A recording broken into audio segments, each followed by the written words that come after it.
Hello, my friends, and welcome to the Q&A for August 2025. We've got a couple good questions on here that I'd like to answer, so let's get started. Our first question of the day comes from SpotedDice7443, sorry if I pronounced that wrong, and they say, what's your take on permadeath-styled games, especially in regards to the influx of them on Roblox? Personally, very abridged opinion here, I think games like Deepwoken quite lazily tack on their permadeath as a way to sell the game as a hardcore experience when it feels half-baked and makes the experience worse.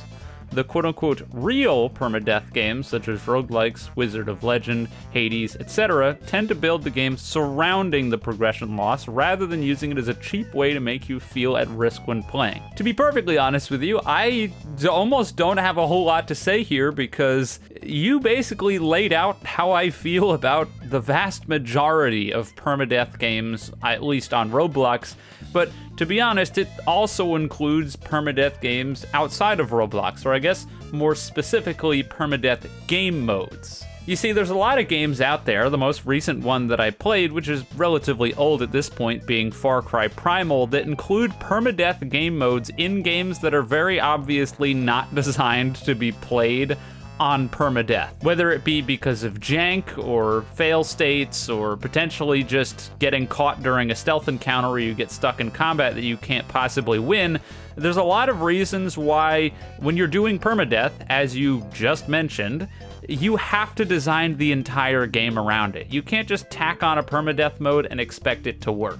Now, granted, I don't necessarily think that there's a loss to these games providing it as a fun game mode for you to mess with if you want to, as long as it's strictly optional and there isn't any, game-altering content locked behind completing it, for example. Now, of course, that's in regards to, AAA games and, real games outside of Roblox. When we start to talk about Roblox games, it gets a bit more complex, and my very simple face value take on this is that I would probably wager 90% or more of Roblox games that utilize permadeath are not games that have been even remotely designed around permadeath. Or they have been, but the permadeath mechanic is simply there to waste more of your time rather than to be an actually interesting mechanic in the game. And the reason I say that is quite simple, and that's that the most important metric on Roblox, which I'll be talking about in a future question, is concurrent players,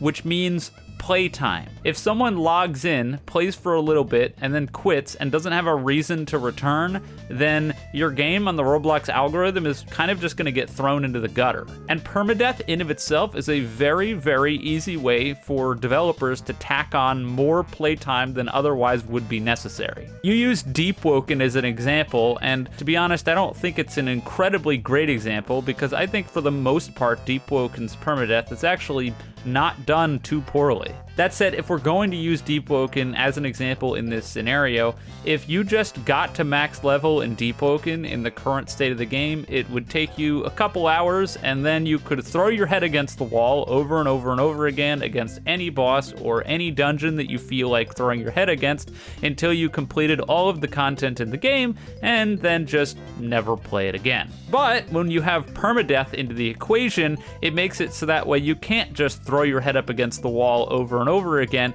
and you actually have to either learn while you're fighting or make a tactical decision to run away or what have you if you think you're going to lose. That, or of course, bring friends. This is why I think that Deepwoken's permadeath works pretty well, because for all intents and purposes, none of the content that you have to conquer in Deepwoken, at least from what I played, if you're not running any modifiers, is really that difficult. And if you had the opportunity to practice against this stuff multiple times, you'd be able to get the hang of it pretty easy with a couple deaths. But the way the game is laid out, if you lose against something twice, you're gonna have to go to the depths, try to get out of there. If you fail, then you gotta reset your whole character, you get the idea. But anyways, the point being, the fact that the permadeath mechanic is even there to begin with, which prevents you from just blitzing through all the content in the game, adds a whole lot more replayability, and that's why a lot of these games try to just chuck it into their game. Because hey, if you're trying to fight some NPCs and some random player comes up and decides to kill you,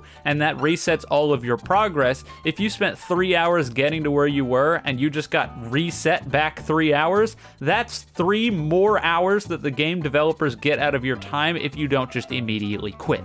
Now, to be clear, I don't like this. I don't think that this is good design in the vast majority of games that it's used in. And I think that a lot of those games make the game unfair on purpose to waste your time via putting in permadeath and, like you said, getting the herder hardcore label. And again, I don't really think Deep Woken falls into this regard, because I think for the most part, if you're not lagging, the game is actually very fair. But when it comes down to it, as I said, the main reason these people put permadeath in their game is playtime. And yeah, you summed up most of my thoughts on it in your comment yourself. The second question of the day comes from the Hamburger Lover 43. And they say, do you think that there are Roblox games that deserve to be respected and recognized as much as globally acclaimed games like Undertale, Sekiro, TBOI, or so? And if yes, then which? Well, I really almost don't know how to answer this, because I feel like the answer that I want to go with is no, but I'm also sort of biased because just like a lot of real developers in the space and a lot of real players in the space who play quote-unquote real games and don't play on Roblox, I have this underlying bias of just not seeing Roblox games as real games. Now, to be fair, I don't think that that's a fair label to give all Roblox games, and I think there's a lot of people out there who work really hard to try to make their games stand out. But at the end of the day, just as someone who's grown up with the platform and then grown off of the platform and then returned because of my YouTube channel pretty much exclusively, it's hard not to just sort of automatically look down on Roblox games. So like, would I say that anything that I've played on Roblox comes close to Sekiro? Absolutely not, no. Now, to give you a bit more of a nuanced take, I think that Roblox is important because it can do a lot of things that AAA games simply can't. And a lot of that is because of how willy-nilly copyright is handled on Roblox, especially something that I've talked about a little bit in the past. Really what it comes down to is that Roblox gives you the freedom to make almost anything you want, and so it causes a lot of games that otherwise would never in a million years get greenlit and get a studio behind them to be made into an actual game, or an indie developer to have the resources to make from scratch, and they can create it on Roblox. So a probably fantastic example that I could give you is the Attack on Titan game, Titan Warfare. Now, I've got my gripes with the developers behind this game, considering that they're also the people behind Jujutsu Infinite. That said, Titan Warfare is one of those games that I can't ever really see getting greenlit in today's market, but it only exists on Roblox and only really can exist on Roblox. Titan Warfare is a asymmetrical, almost Battlefront style game that, as I already mentioned, I really just don't see how anyone would get made in the actual gaming space. So that's why I think Roblox is still important to this day and will continue to be important going forward. Because while it's easy to look at the platform and just see it as, oh, that's the platform where shitty games like Grow a Garden get made, in reality, there's a lot of more underground games that do things that just aren't being done elsewhere. The next question is from Not So Fortunate, who says, do you think the snowman's joke has gone on too long? Defeat 8 snowmans. Next question is from Devious Monstrat, who says, yo, as a man of high taste as yourself, what games do you recommend playing? Your last video on the best games of all time was around 2 years ago, and I was wondering if that list has ever changed as the years went by. Wish you all the best. Well, yeah, actually, I've played a couple games since that list came out, so obviously every game on that list still counts, and I'm not going to attempt to reorganize my list based off of things that I've played since then, but I can definitely bring up some stuff. I'm fairly certain that I hadn't played the Arkham trilogy of games, or I guess it's almost a quadrilogy. Those, of course, being Batman Arkham Asylum, Arkham City, Arkham Knight, and Arkham Origins. Those games are incredibly fun. If you haven't played them, I highly, highly recommend them. They're not super difficult to get into, and the series honestly just gets better and better as you play. I know it's seemingly controversial, but I think that it's not a very controversial take to too many people who go through and play each game in succession, but Arkham Knight is just such a fantastic evolution from Asylum all the way up to it, and Arkham Origins doesn't get nearly enough credit. Actually, let me retract that. I think it's finally starting to get enough credit nowadays, because that game is also really, really fun. But I think the most important thing that I would put on here is the Mass Effect games. Yeah, the Mass Effect trilogy, oh my god, so good. Literally my favorite games of all time now, surpassed Breath of the Wild and Tears of the Kingdom. Those games are so good. So those are the two that immediately come to mind when it comes to my best of all time list. Although honestly, it probably wouldn't be fair not to also throw Sekiro up on there, because Sekiro is also almost certainly in my top 10 now. I had so much fun with that game. I mentioned it at the end of my Sekiro video, but I just like enjoyed that game so much more than any of the Dark Souls games I've played by such a huge margin. It's just so much different than those games, and in my opinion, at least to me, in such a better way. It's one of those things that I almost feel like I can't express in words. But Sekiro's awesome, but it's also hard, so it's something that I find almost difficult to recommend to anyone, because I know there's a lot of people out there who just wouldn't get past the initial learning curve, and I don't at all blame them for doing that. But if you have a penchant for difficult games, or you're just a patient person, it honestly isn't that hard as long as you're paying attention, so I'd highly recommend that one as well. Our fifth question of the day comes from Asterity, who says, "Hey Eclipse, doubt this will get read." Whoops.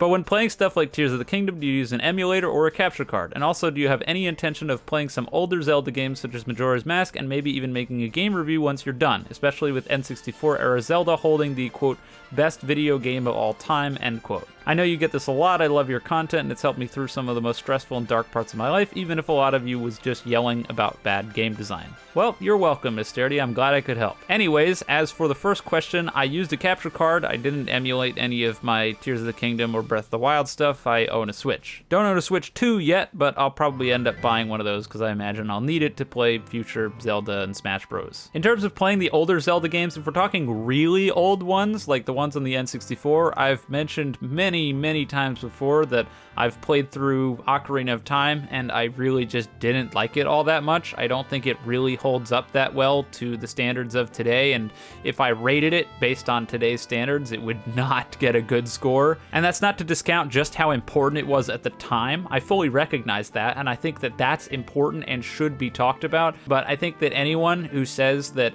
Ocarina of Time is a 10 out of 10 to today's standards, they're fucking high. There's no way around it. Like, you need help if you think that.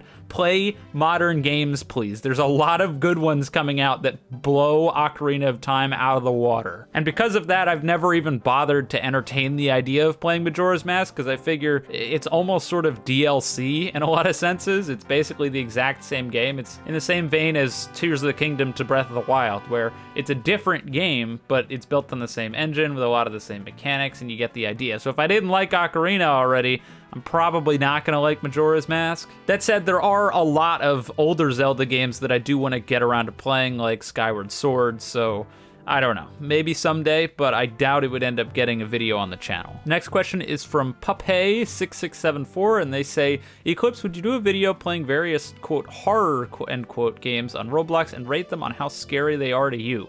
Probably not. Maybe if it was highly requested, but I kind of doubt it. See, I've said it a little bit before, but I've got a bit of a complicated relationship with horror games in that I don't like them at all. And mostly that stems from I don't like getting scared. But I think what's funny is that as I've gone through and played a lot of these Roblox horror games, they've pretty much failed on every possible front to scare me. Like, a lot of you have probably seen it, but I played Pressure not too long ago, and while I think that game's well made and the atmosphere is really good, I don't necessarily think that I would call the game scary. Genuinely, the most times that I got scared in the game was when I was crossing the areas through the laboratory that were strictly underwater and everything was pitch black, and I think that's only because my goddamn thalassophobia that I thought I got over after playing those Subnautica games would come back to bite me, and I'd be like, oh, I'm gonna get jumped at. I'm gonna get jumped at. Shark's gonna come out of the water and kill me. And then it never did, thank God, but that's really the only times I got scared. I mean, come on, let's be realistic here. Most of these Roblox horror games are made to scare like 12-year-olds, and I just turned 25 a couple days ago. I'm old as shit, and none of these games are realistically going to hit me with any of these scares, and if they do, which is the ironic part, I'm not going to enjoy the game very much because I don't like being scared. So it's hard for them to succeed, and if they did, I wouldn't have fun. Take that for what you will. Next question is from Zetern, and they say, do you plan on making more Souls content? I've watched your Dark Souls and Sekiro playthroughs, and they're really fun to watch. Short answer is yes, I do, but it's probably going to be a while because I just did Sekiro not too long ago, and also with the second channel opening back up and me focusing on Battlefield, something that I'll be talking about relatively shortly, I don't really want to dumpster my views too hard, so I'm trying to focus a lot more on Roblox right now with the channel, keep people happy, and really what it comes down to is if I'm not clickbaiting in order to get people to watch a Dark Souls or an Elden Ring video, I don't think very many people are going to click it. That said, next up is almost certainly Dark Souls 3, and then after that Elden Ring, but I mean, who knows if I'll end up getting those done by this time next year. We'll see. I've got a lot of stuff planned. I've got a lot of stuff going on, including the second channel, that makes it kind of hard to find time to really throw myself into these long single player games. So I think you understand. User MZ2, I'm not going to read the rest of the letters. They say, do you think that Roblox as a platform is beyond saving given the recent situation? Well, this is almost hard to give you a straight answer on because I think Roblox has been beyond saving in a lot of senses for a long time, and it has nothing to do with the current Schlep or Predator situation. If we're talking about that stuff, I don't think anything meaningful is going to happen. I don't think that we're going to have the big fallout that people are going to be looking for, and I think most people are going to forget in about a month. So do I think that that's going to have a huge impact on the platform?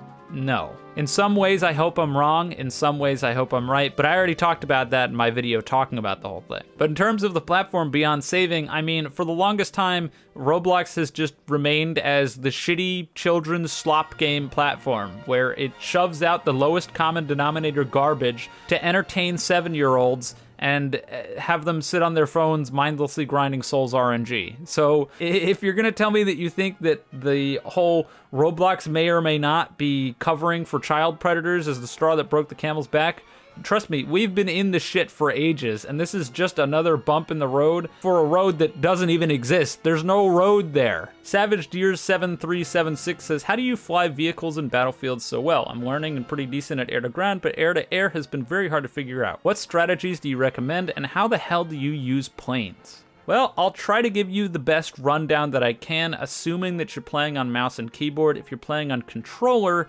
I have no idea what to tell you because I don't use a controller. Anyways, I think the most important thing about flying games in Battlefield is to change off of the default control scheme, because the default control scheme is counterintuitive and actively hurts you when you use it. I'll be showing it on screen, but what you're going to want to do, in all of the Battlefield games you can do this, I'm just showing it on 2042, is go to your vehicle controls and head over to the roll and yaw settings. You're basically going to want to flip these, so you'll want to erase the keybinds, which will be A and D by default, and change them to mouse left and mouse right. And then you'll want to go to your roll keys and change those from mouse left and mouse right to A and D respectively. What this will basically do is it'll make it so that all of the aiming that you'll be doing, whether it be up, down, left, or right, is done with your mouse, and all of the actual movement of the aircraft rolling and going up and down is going to be on your keyboard. Now, if you've been flying a long time on default controls, this is going to be very difficult to get used to, but trust me when I say that it's really important.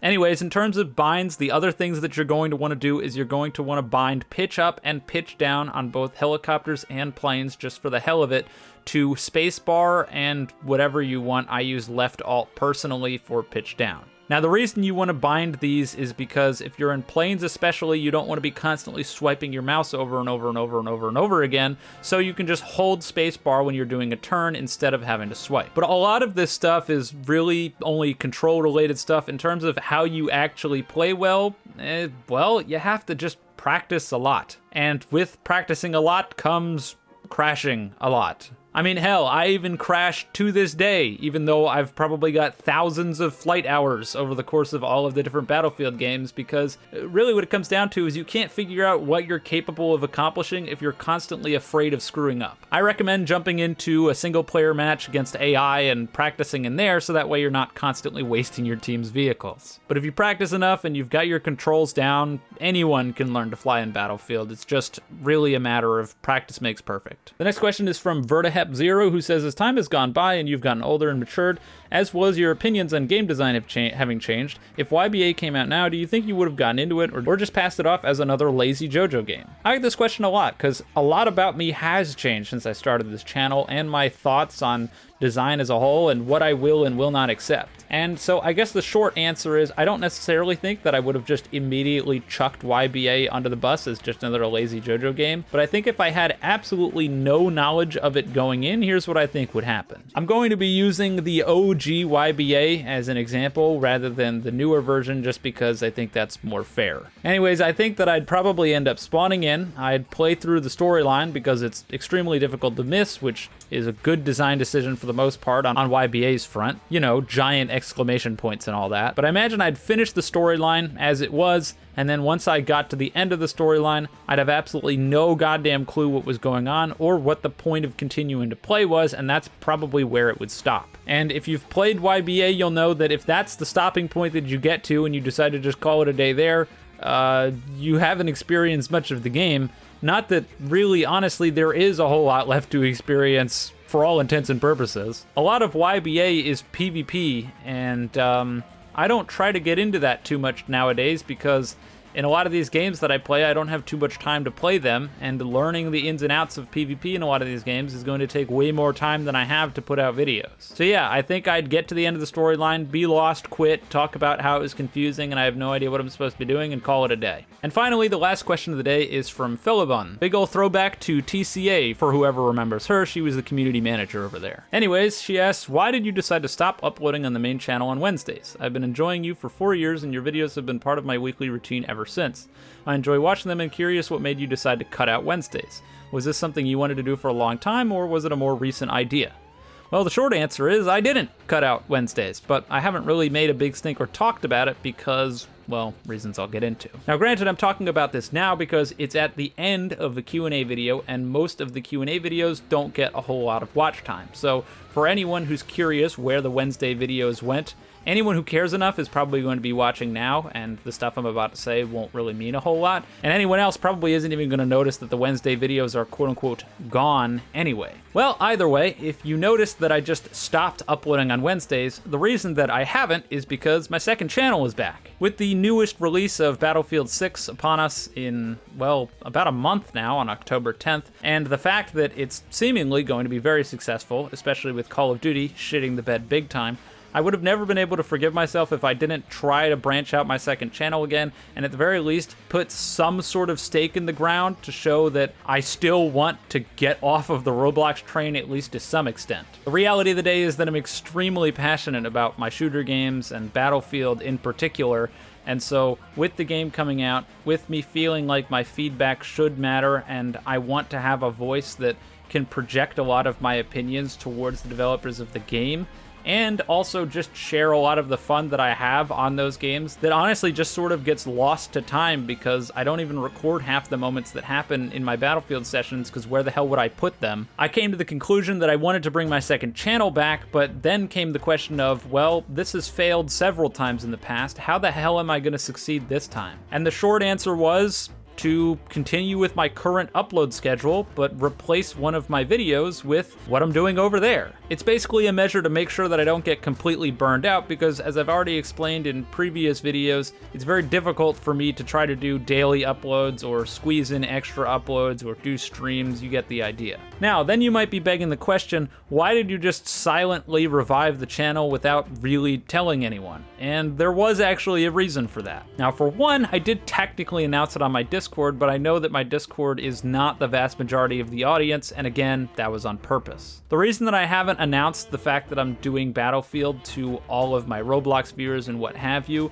is because the way that YouTube's algorithm works is that a lot of what it does is check what the person that's currently watching your video also watches, and that's how it recommends videos to other people. So on my Roblox channel, because a lot of my viewers also watch Roblox, it'll recommend them other Roblox creators, and if someone who doesn't know me watches other Roblox creators, it's far more likely to recommend my videos. But when it comes to the second channel, if I'm launching a video over there, and it's watched almost exclusively by Roblox viewers, and barely any first-person shooter or Battlefield people see it, YouTube is gonna look at that and be like, what the hell do I do with this? Maybe try to recommend it to Roblox viewers who obviously aren't going to click it. It's never going to get recommended to Battlefield people, and I'm just going to be stuck. And so what it came down to was, rather than make a big announcement like I did last time, I figured it'd be safer to try to just grow it slowly over time with a majority of the people watching it worried more about my Battlefield stuff than just watching me for me. Because that's the big mistake that I think I made in the past. In previous attempts with the second channel, I wanted people to be watching for myself rather than the game.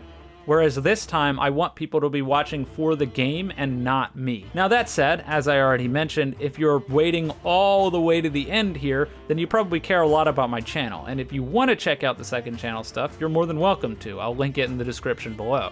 But I will give you fair warning that I have been going through and pretty meticulously monitoring the comment section to make sure it doesn't just completely get overrun with Roblox comments. Because that's the other thing. If you're going to a comment section of someone's video and it has to do with Battlefield and there's nothing but 8 snowmans and some other nonsense down there, you're probably going to be like, what the hell is going on, and just click off. So while I probably shouldn't be saying this because I'm sure it'll make me look bad, I've been shadow banning a lot of people who are just spamming the same jokes and garbage over and over again. And as a result, I've had a much better comment section overall, even if a lot of the comments are still idiotic, just idiotic from a Battlefield fan rather than idiotic from a Roblox fan. I mean, good God, you can't even imagine the amount of people that I got talking about the fact that the A10 Warthog is a realistic in 2042, and that's why they shouldn't nerf it. Yeah, because there's nothing more realistic than getting shot with a tank shell point blank, and then some guy showing up and then bringing you back to life with shock paddles.